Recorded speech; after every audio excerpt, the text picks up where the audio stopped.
Hello there people, it is Believing Bruce, the channel where we help you get inside your head and heart so you can think, feel and act that little bit better. It is the morning after the fight.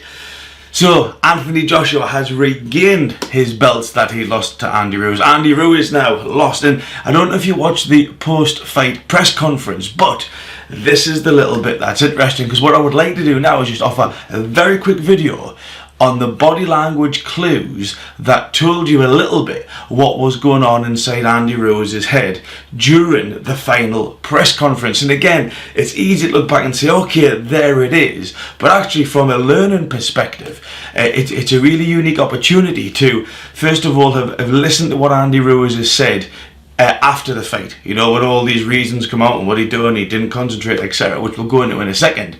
But then look at before the press conference, so when he was talking and when his trainer was talking, it was all there for us to see, including a few things that I mentioned in my previous video, which are really good because that gives me a little bit more credibility, a little bit of integrity.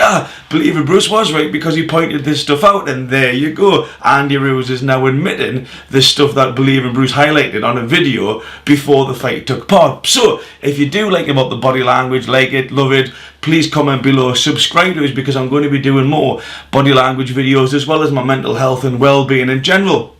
You know, boxing and MMA as well. We've got McGregor and Cerrone coming up. We've got Wilder and Fury coming up. And so, you know, 2020 is going to be looking like a cracking year for the type of videos that I'm doing. So please subscribe, give us a thumbs up and leave us the comments below.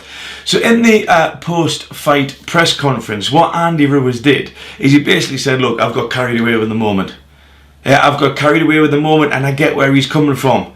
Yeah, I understand that there's been some narrative that I watched on YouTube is that, you know, the little fat kid from Mexico, no one's really, really been interested in him. He's had to fight his way up. But then all of a sudden he's got this adulation and he's like popular.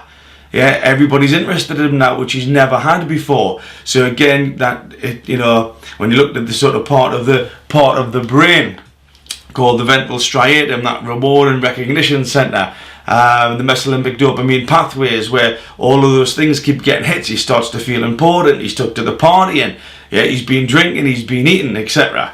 So I thought it was quite good when Teddy Atlas said, yeah, at least you're honest about one thing, you're definitely a hungry fighter, when he said, I'm hungry for the rematch against Joshua.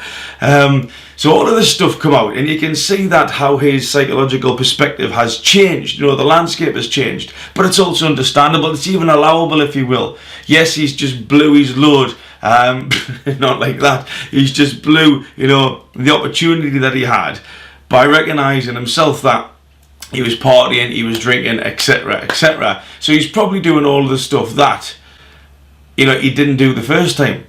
He done the opposite of actually what got him the belts.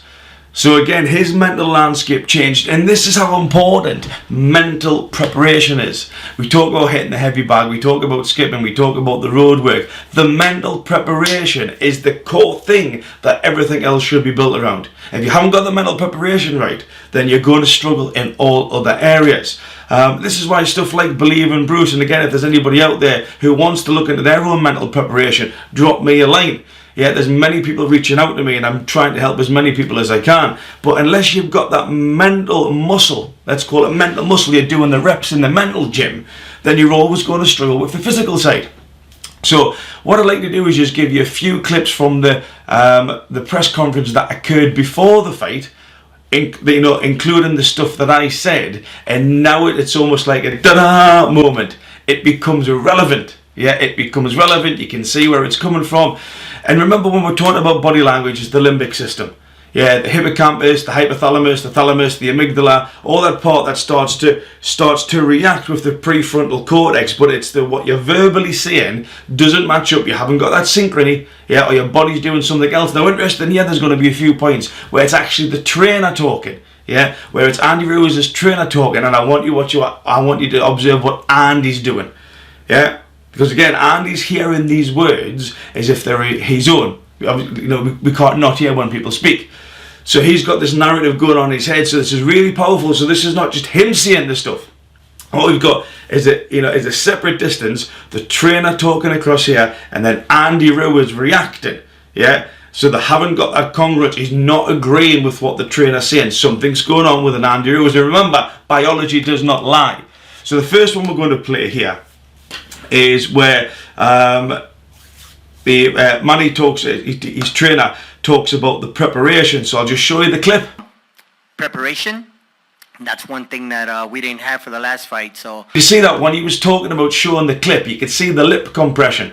Again, this is a universal sign that he's not agreeing with what's being said, because he's stopping himself saying something contrary to what's being said. We didn't have for the last fight. So we didn't have for the last fight. So we didn't have for the last fight. So you want to go. It's when someone does something to you, and again, watch it over the next week. Watch for yourself doing it, watch for your friends doing it, your partner doing it. If they want to say something that's not in line with what you're saying, you'll get that lip compression. So that was one that I highlighted in my video. The second one that we've got here, I'm going to show you to see what you can observe. And remember, seeing and observing are two different things. It's the skill set that we're looking for. I'm very pleased to say that we've had a great camp. We had the perfect sparring partners. The perfect time, the perfect... Yeah, so when he's talking about the perfect sparring partners, if you notice, Manny Robles, his head actually shakes as he's saying it. Camp, we had the perfect sparring partner. But this is the point where Andy Ruiz, remember I told you about this, BelievingBruce, he's bringing the dream home, hoping to educate the masses about body language. He self-soothes the inside of his cheek. Yeah, he self-soothes the inside. Again, you cannot argue with biology doesn't lie. If you're trying to lie about it, biology will find you out. He hasn't got anything in his teeth. He's self-soothing, because remember, there's a double thing here, there's a cluster. He self-soothes, and then he actually looks across to the threat. The perfect time, the perfect time. He turns round and he looks across to Anthony. That's known as a pacifying behaviour. Yeah, he's self-soothing and then he looks. The reason why he's self-soothing, he knows the threat's there. It's a bit like when someone looks at you, put your head down. Yeah, it's the same type of self-soothing, pacifying type behaviour. You've got a cluster here. Biology doesn't lie. You've got one behaviour followed by another. Put it together. That's concrete evidence that he's not agreeing with what's being said. Yeah, so this is where they're saying about the great camp, etc. Now, if you look at Manny Robles, looks down when he says that. Andy has had a great camp once again. Yeah, there's a point where he looks down. This is where he's going into his own soul. Again, biology does not lie. Yeah, it is it's that limbic system, the truthful part of the body, what the body does. Your verbal, you know, your words can say what the hell you want, but the body does not lie. And again, it's not saying that they are lying, but they're not agreeing. It's not lining up. If I was an interviewer, if I was hosting a podcast, etc., I'd be digging a little bit more there. But also, if you notice, it's that scratch of the face again. BelievingBruce delivered on that. I delivered on it. Yes. He's mentally and physically prepared for the challenge, and you know, we look forward to it. So. Yeah, that is in my previous video. It's there for anybody to go and see. You got to stop believing in body language. It's there for us to observe. We just need to take the blinkers off and see the world around us. So again, he's mentally and physically prepared for the challenge, the scratch of the face. He's mentally and physically prepared for the challenge, and you know, we look forward to it. So he's irritated. It's not sitting well. It's there. Anybody can observe that. That's why I'm doing this, so you can start reading body language in a much more effective and observant way to let you know what's going on inside the people's heads and hearts, but also your own. And then this is where Manny Robles, the final one here, starts to talk about where he's had he's going to say a tough training camp, but as he's saying it, he's actually shaking his head himself. We've had a... And then what he does again, it's a pacifying behaviour. He doesn't finish his sentence, then he reaffirms, and he knows this, and he knows this. We've had a... And he knows it. Andy knows it. Andy knows how tough I've been on him, and keeping him focused and working hard. He's actually shook his head before he does it. And then when you look at Andy Ruiz, now it's usually people that, Bruce, if I had a trainer, yeah, again, generically across the globe, this is applicable. Not everybody, but generally. Which again, you know, when I say generally, it grabs hold of the majority of the population on the planet is what I'm trying to get at here. And what I would be doing if my trainer was saying, yeah, I've really beasted, I'd be like, yeah, he has, you know, what a prick. But it's generally like an affirmative. It's like, I am affirming what there's congruence here, there's synchrony, yeah. Like, oh, hey, Jesus, it's been tough. But what you get here is a double cluster. Yeah, it's a shake of the head from Andy Ruiz and that lip compression. Again, so you've got not one but two, and remember, body language, it's what the trainer says or the person says. Again, I'm talking about the context of this video.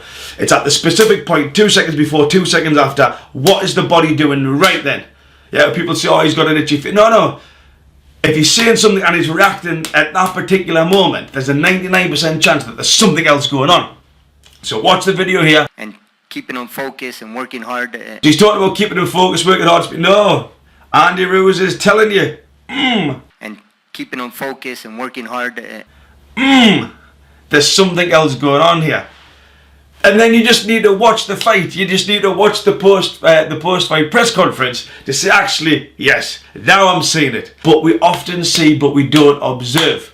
So, if you do like what I'm talking about, and actually you probably, the amount of messages I've had about, Bruce, can you tell us a little bit more so I can go and put a bet on and all this type of stuff, yeah? So there is an appetite for body language there. I actually practiced my first full commentary on the fight last night, and I've got loads of private messages and DMs and stuff that saying, Bruce, I'm loving your energy about that. So it was just my first attempt. I thought I'd try it, looking at the possibility of doing live streams. But again, it was just a little bit practice. I wanted to see, could I commentate on a full fight? And actually, I done pretty well.